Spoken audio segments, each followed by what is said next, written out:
Welcome to Renford Rewatched. I'm joined once again by Carl. This is Series 1, Episode 8, Old Dogs, written by Patrick Buckley and Chris Wilson.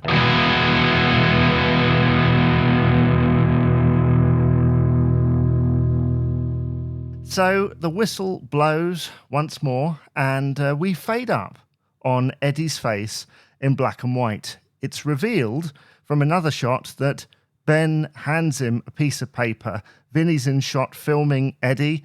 Eddie reads a poem that Ben has obviously written, and the poem starts like this. You're sitting at home, scratching an itch. Come to Graceland instead and eat a fine sandwich. And what I love about this is you can see Alex Norton, who plays Eddie, putting some subtlety into his performance of uncertainty. I love that at the end of the poem, he moves his jaw left and right to show confidence.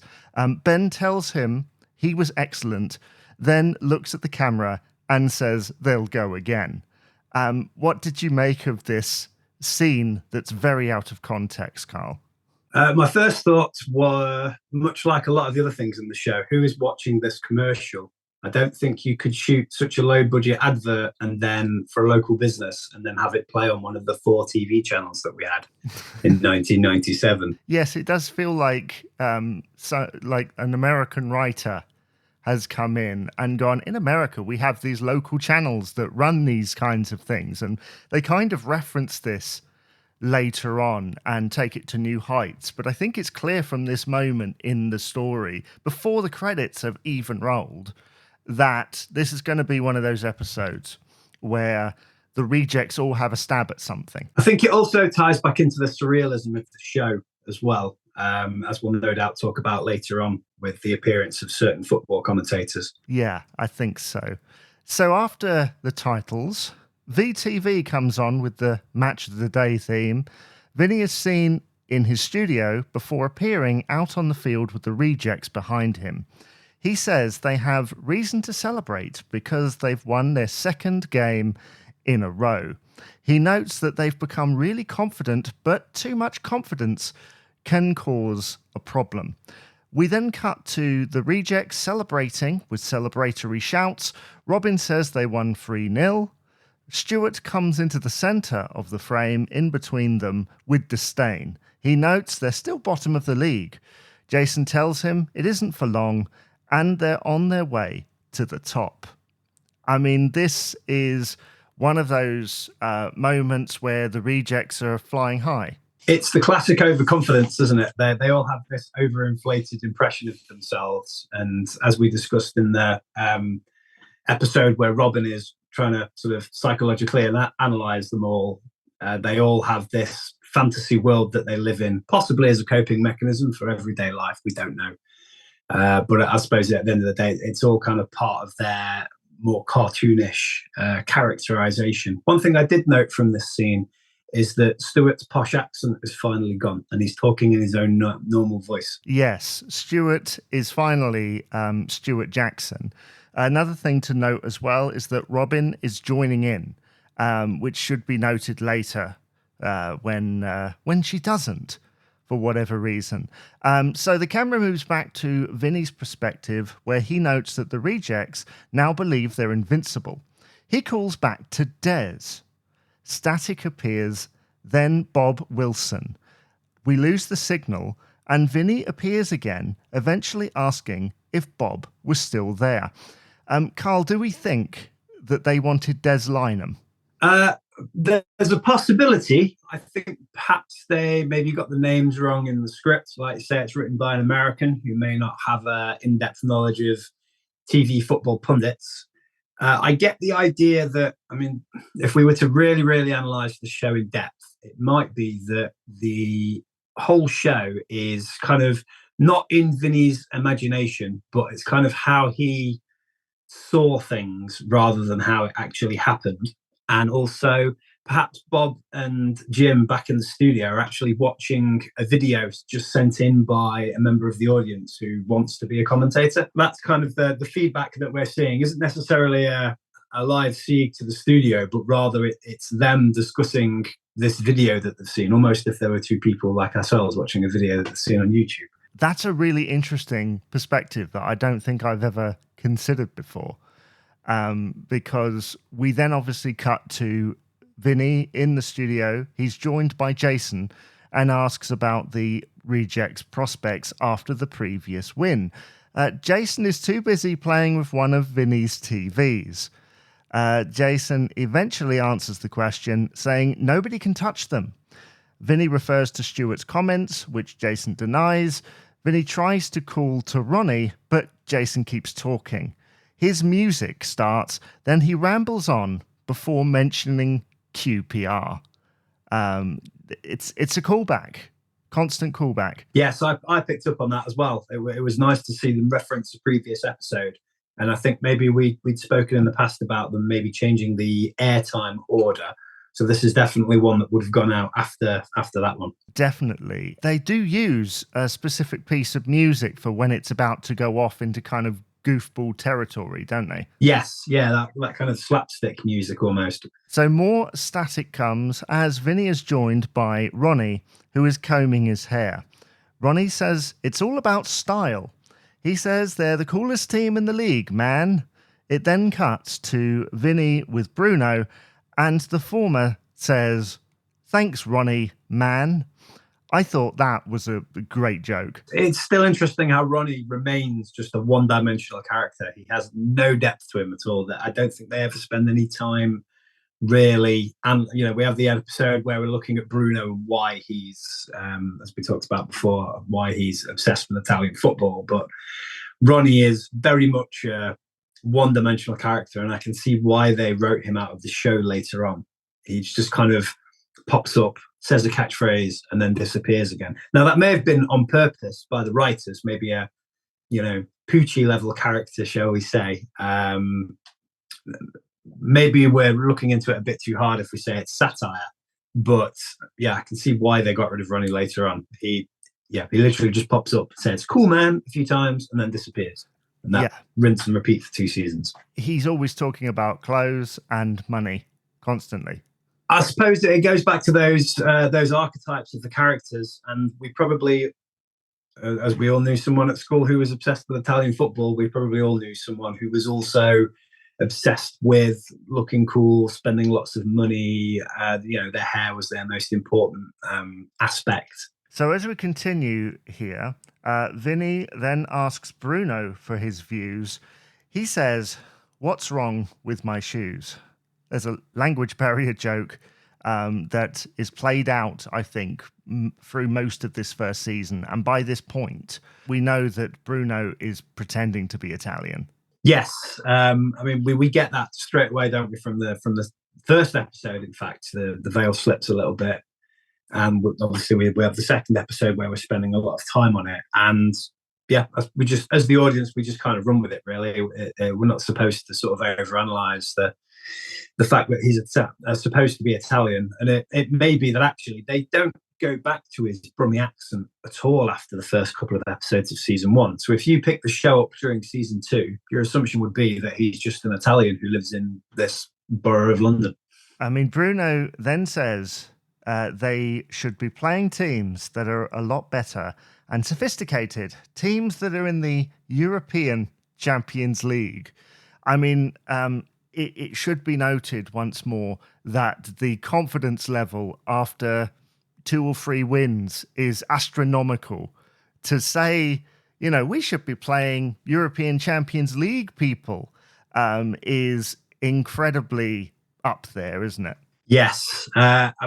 Again, from my own experience of having a kick around in the park as a teenager and playing against a few sort of five-a-side teams in my time, that's kind of the overinflated ego a lot of teenagers have in terms of their footballing prowess. You always kind of had if you're like picking teams in PE, for example, there were certain players who would always make sure they were up front because they thought that they were the best goal scorers on the team, when actually they were not the best goal scorers on the team. And inevitably they'd put the worst player on the team, which was normally me, in goal because inevitably nobody wanted to go in goal. Everybody wanted to play up front and score goals.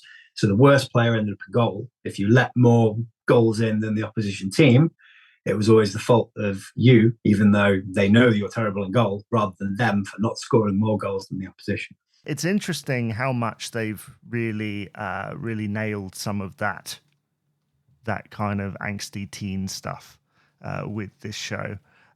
So we then cut to Bob Wilson and Jim Rosenthal, who are apparently laughing at Bruno's comments. Bob said they should concentrate on avoiding relegation. We're then back at Gracelands with that rock and roll music and the jib shot that lowers down to view the front of Gracelands. Bruno talks to Eddie about his advertising campaign. Eddie says he had to scrap the one that he did with Ben.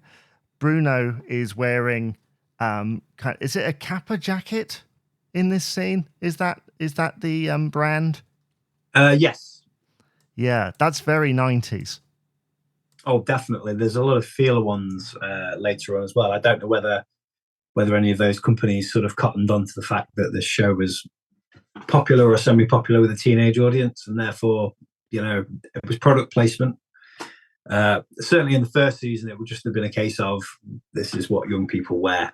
Eddie mentions Jason's idea for an advert, and we see it, and it's basically a USA car advert from the 80s, like a used car dealer, and he uses phrases like, fast, quick, cheap, buy 3 burgers for 2 and stuff like that.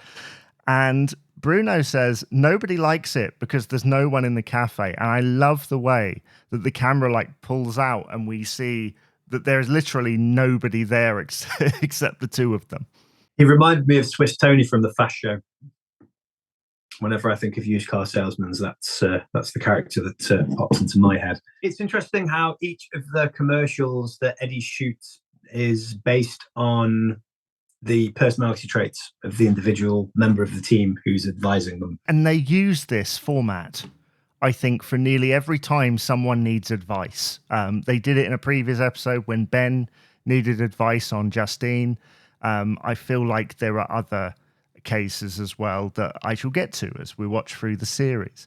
Bruno asks Eddie if he'd buy a used burger from Jason. And I just thought that is a great gag. Jason's the sort of person that would sell you a used burger. So, back on the pitch, the rejects are laid in a cross formation. Stewart is doubtful. Bruno says he'll score a trick of hat, and later it's corrected to hat-trick. Old Renfordians, it's revealed, are the team that they're playing, and it's also said that they're in their 20s and 30s. And then there's this conversation about what they'll do in the future. Jason says he'll be a chairman, he'll buy Leeds. Ben says he'll be making the grass grow because poets die young. That is quite a dark place to go, but it's almost perfect for Ben's character. It is. And the shot of above of them all sort of lying on the grass, chewing the fat in the summer. Certainly something I used to do quite frequently as a teenager. We'd play football down the park for about half an hour. It would be too hot to play any longer than that. And you just kind of spend the rest of the time just lying on the grass and just talking about the world. And I'm not sure how well the producers of this show sort of researched how British teenagers spent their summer times. But that one of the appeals of the show to me was that this is exactly how I used to spend my summers, just having a kick around down the park. You might play against another team at some point if someone else showed up. But you would just generally spend a lot of your time just talking about stuff, what the future held, what you wanted to do, thoughts on things. I thought that was a really, really great scene, actually. And it's one of those moments where it isn't about football. It's literally just about the characters. And for a show where there's a lot of conversation to be had about football, it's nice when things like that, come along. Yes, there aren't that many we see them in Gracelands, but normally they're in Gracelands talking about football or the next match or the Razors. we don't really get that many scenes of genuine downtime where they're not talking about football or food or the Razors at any point. And it's quite nice to see. Well, it doesn't last very long because Robert and Stuart are seen talking. Stuart says they'll get buried, which after the poets die young thing is quite that's almost some unintentional humor there. He says that these guys, as in the old Renfordians, will teach them a lesson on what real football is all about. One of the only times I think that he comes out with something that's basically a Stokerism. So we get a long pan for reaction, and Stuart says it can't be, as he sees the footballers come close. Ready to Go by Republica has already started. The camera pans up from the feet, and we see Jeff Hurst, Gordon Banks, and the other players from the '66 World Cup team. This is possibly one of the first times that they go mega. I mean, they've had Stan Bowles on at this point, but as Luke and I observed, we'd never heard of Stan Bowles. We didn't know who he was. He's kind of a place and a time. Everybody knew who Gordon Banks was. If you knew something about football, everybody knew Jeff Hurst. And if you didn't know the players, you knew the '66 World Cup. I mean, I suppose my first question would be how they even managed to arrange for those players to be on the TV show. This is season 1, so it's untested at this point whether anyone will even watch it. And I suppose the inclusion of all these players and the QPR episode is to appeal to the footballers in the audience, most certainly. But it does beg the question how they managed to go so big so early on. They would have arranged all these guest stars to appear before the show probably even started filming. Although I seem to recall from listening to previous podcasts with interviews with the cast, I think they filmed the pilot like a year before they actually started filming the rest of the series. So they kind of had that in the bag, and the producers were obviously very happy with the pilot and were therefore willing to commission and pay. I assume that they paid big money to get some of these celebrities in the show. But it does beg the question how they managed to get the '66 squad to appear in a kid show. Well, it adds so much credibility, doesn't it? Oh, definitely. If you were a parent sat down just casually watching this and you just kind of seen that, they've gone to QPR or they're just having a kick around down the park, jumpers for goalposts and so on. And then you suddenly see the 1966 World Cup team in it. You're like, well, hold on a minute. I must actually sit down and watch this episode and see what it's all about. I know. And watching this, knowing a lot more about the history of football and having lived through a few more tournaments and stuff myself, I now finally understand, as a guy in his early 30s, what was so important about these people being on this show. Like, this is massive, especially since we haven't won anything since. Yeah, it was only at this point, it was only 30 years since they won the World Cup. So it was fairly recent memory for a lot. Say you were a dad in your 40s, for example, like my dad was. That's something you'd remembered from being a kid. And so seeing these your childhood heroes on screen, I mean, they'd appeared in various other things. We've got like Escape to Victory and so on. But seeing them appear in a kids' TV show was unusual, to say the least. Definitely. Jason comes up from behind Stuart and says he's always wanted to play with his granny's mates. Now, it's worth noting, if I've got my sums right, Gordon Banks was 59, Hurst was around 56, Roger Hunt, who was in the episode, was 59, Martin Peters, 54. They're not, the concept of age has changed. And certainly when I was growing up, if you were in your 50s, you were considered a lot older. You think of, comedians who, people like Eric Morecambe were only like in their mid-50s when they died, but these days they'd look like 60 or 70, So I think generally the 50s was seen as a little bit older then. So Gordon Banks is seen in close up throwing the ball out, and they're having a little short kickabout. And one of the team, played by actor Tony Selby, asks if there's a problem. Stewart thought they were playing the old Renfordians first team. He's told they are the first team for the over 50s. He's told not to worry because they'll give them a game if they don't keel over first. Stewart says, you will beat them, won't you? You have to beat them. And basically, he's kind of assured they'll give it their best shot. Now, what I think is interesting about this, Carl, is that in the Field of Dreams episode with Stan Bowles, we see a footballer acting, and that isn't always the best thing. Sometimes it can be below par. In this one, they've been very clever because, yeah, we've got the appearance of the 66 guys, but we've got an actual actor to kind of give all the feed lines. Yeah, I thought that was a great way of getting around the fact that, a lot of footballers can't act. I mean, I've seen quite a few films with real life footballers in, and I think often it's a lot easier to get someone who plays football for a living to pretend to act than it is to get an actor to pretend to play football. Certainly, if you're going for a believable football match, the interactions with the 66 team on camera are kind of kept to a minimum. Like I say, they actually have an actual actor who does a lot of the talking. This is quite different to the season 2 episode.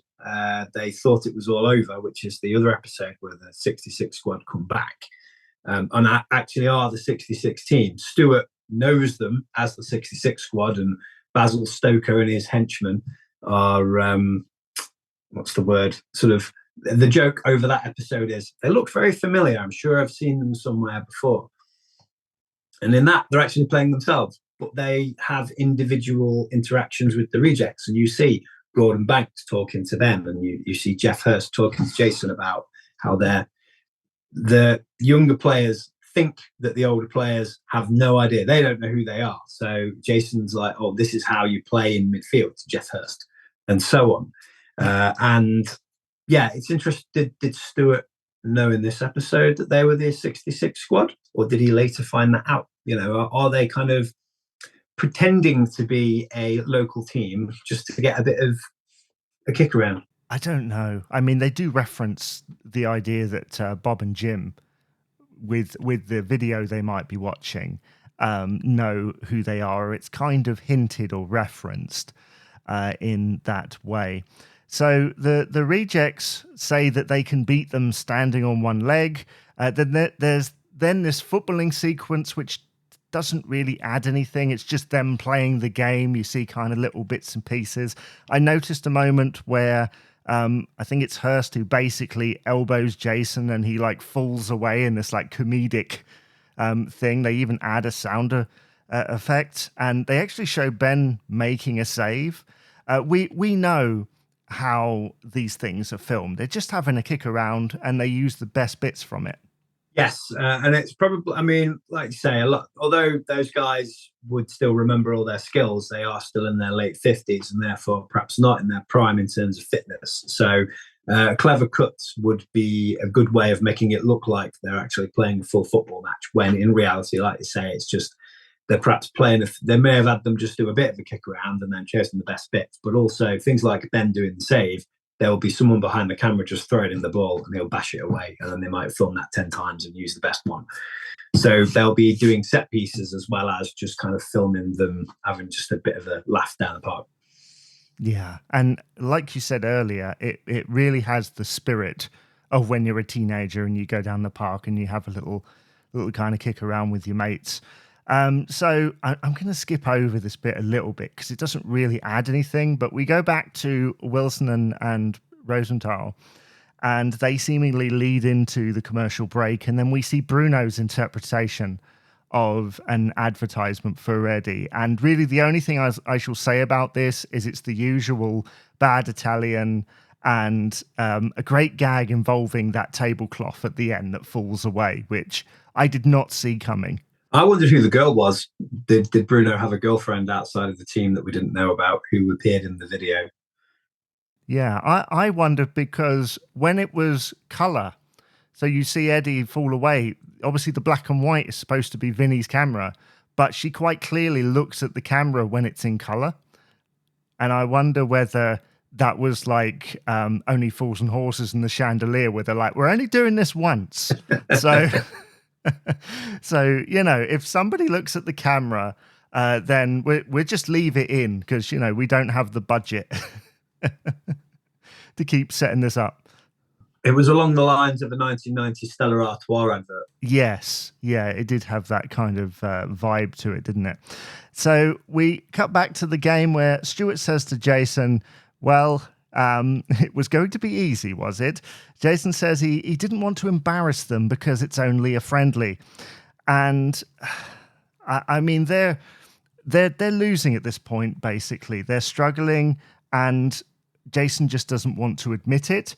It's interesting that Robin almost does like a turncoat at this point, because 1 minute she's like siding with Jason, and then the next minute she's with Stuart, like, just admit it. That team is better, and it didn't sit right with me. They needed putting in their place, didn't they? Their overconfidence would be their downfall. I mean, we're led to believe that they're the worst team in the league anyway, and always getting relegated every year. There must be a bottom league somewhere where they never escape from. But yeah, I don't know. I think it was, like you say, it's interesting that Robin would change tact that quickly. Yeah, definitely. So a bet is made between the old Renfordians and Jason that basically, if one of them wins, they'll buy the other one dinner. And I do love Jason's thing of he basically just repeats Tony Selby's line as though like it's some witty retort. Like, that classic teen thing of like, well, if we win, if you win, or if you lose or something, we'll buy you dinner or whatever it is, like it's like, oh yeah, Martin Delaney delivered it superbly. And he has that classic overconfidence as well in himself, but also his teammates. Little bit of a puntastic thing there where they talk about perhaps getting a hound dog, a linguine Las Vegas, a mega Memphis special. It's clear that they mean the dinner's going to be at Gracelands. I mean, it couldn't really be anywhere else.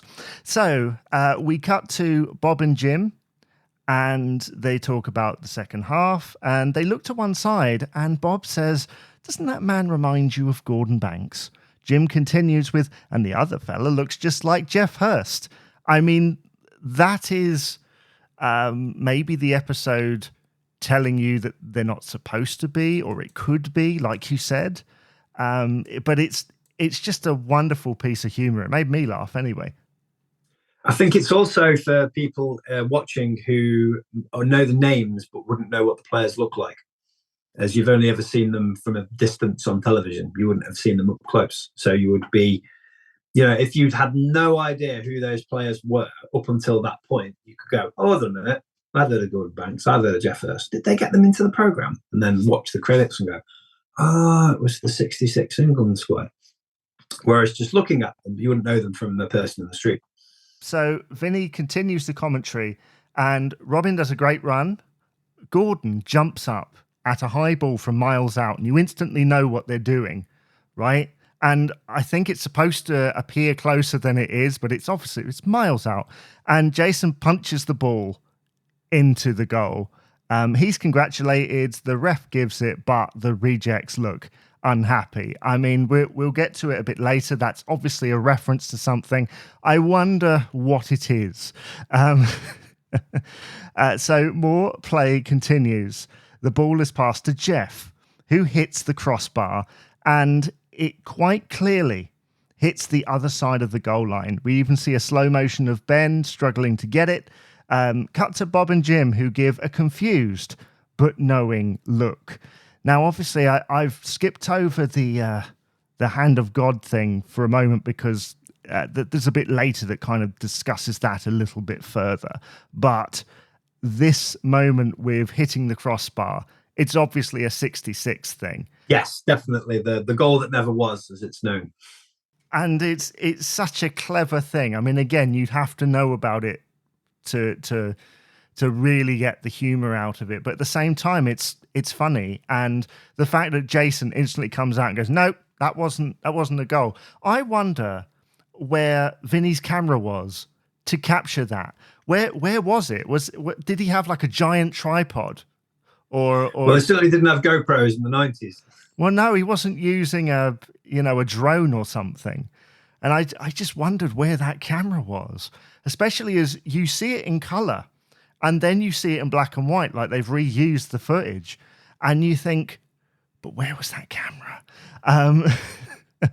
So, yeah, Jason said it never crossed the line.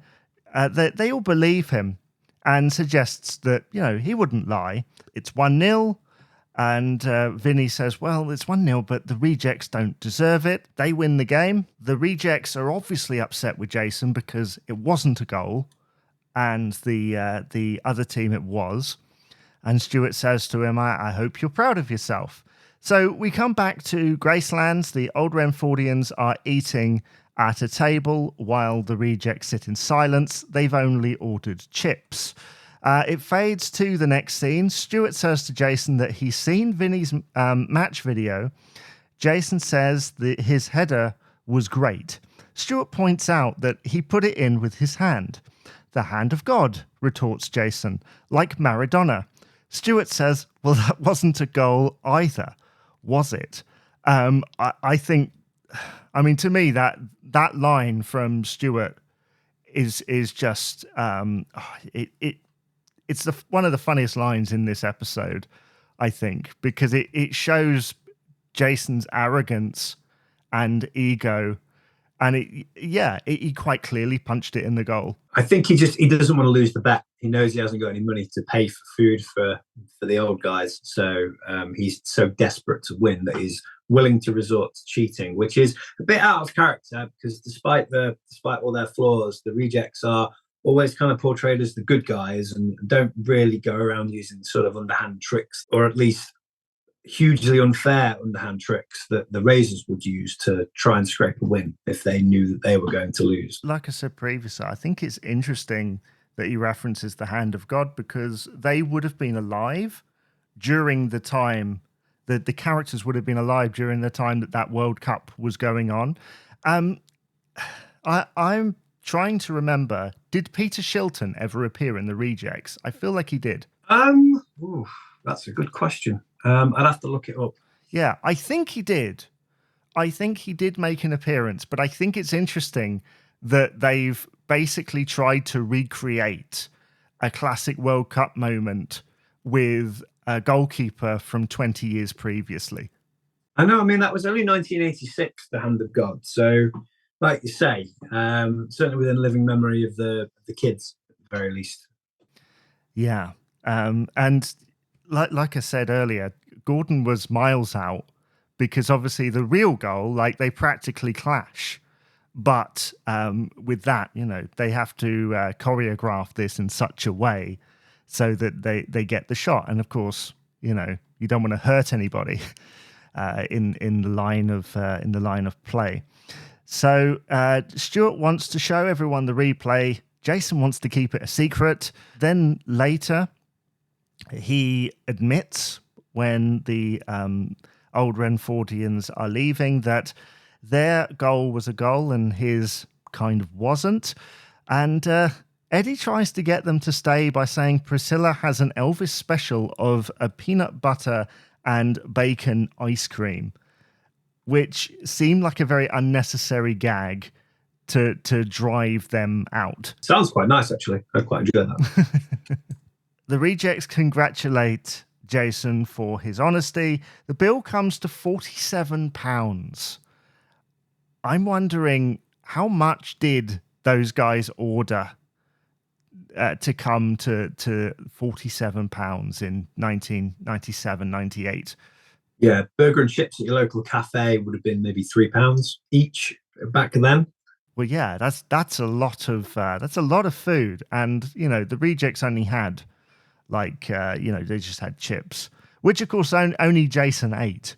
So maybe he ate £50 worth of chips all to himself. Maybe so. I think with this, it's amazing how quickly when you watch the episode, how quickly everyone else kind of turns to Jason's the one who got over the top. Jason's the one with the ego. Jason's the one who, is overconfident and thinks we're going to win every match. Because you see moments of Ben having this realization of like, well, we're not actually the best. And of course, Robin, or Turncoat Robin, as I should probably call her at this point, pretty much changed her opinion in the next scene after being overconfident. So it's amazing how quickly Jason becomes the enemy. Yes, and most certainly. Then we get, they own up, and then they have to pay the bill, and they can't pay it. So Eddie's got them to work painting the walls, doing all the dishes, cleaning up, and so on. And then we obviously get into Ronnie's version of the advert. But it seems to be that every single version of the advert has perhaps aired on some mythical local TV channel, because none of them have worked. Rather than Eddie just being unhappy with them to start with, he's like, well, yeah, this advert obviously isn't working. More people aren't coming into the cafe. Let's try it a different way. Rather than, I don't like the advert myself. Let's try a different way. Yeah. And of course, then we see Eddie's version of the ad, which, to be honest, suits the style and actually advertises what is on offer. It's not an Italian cafe, and it's not, a place where like jazz music happens and we've got poetry and stuff. Eddie does something that's in his image. And I love how Stuart says, well, it's definitely your image. I mean, the American Diner Cafe is certainly very popular at the minute. Up and down the country, you could probably say that Eddie McAvoy was a trailblazer in that respect. Definitely. Ahead of his time, somewhat. Most definitely. I love the way when Eddie is being questioned by Ronnie about the ad, he's holding something like it's a cigar. Did you notice that? I didn't pick up on that one, no. Like he's some kind of music mogul that's like, you just threw away $1 million or something. Like he's holding, I don't know, a piece of paper or a card or something, and he's kind of holding it like a cigar, like he's some kind of like, entrepreneur. So they see crowds come in, and it turns out Priscilla has listed the cafe on with the Renford Tourist Board as a heritage site. I'm not quite sure how easy it is to do that, but yeah. I mean, these days it practically is a heritage site. We've spoken in the past how the Gracelands Cafe continued for quite a lot of years after the closure of the show. I'm not sure how many people went there as a pilgrimage, but it was eminently very popular with the locals. If you look at the reviews for it on Google, and then after, as far as what knowledge I've gleaned from the locals, because having been there myself, the Gracelands closed before the pandemic, and then the chef who worked at the cafe at that point reopened it as an Italian kind of deli bistro, but it was open for lunch as well, which was very nice.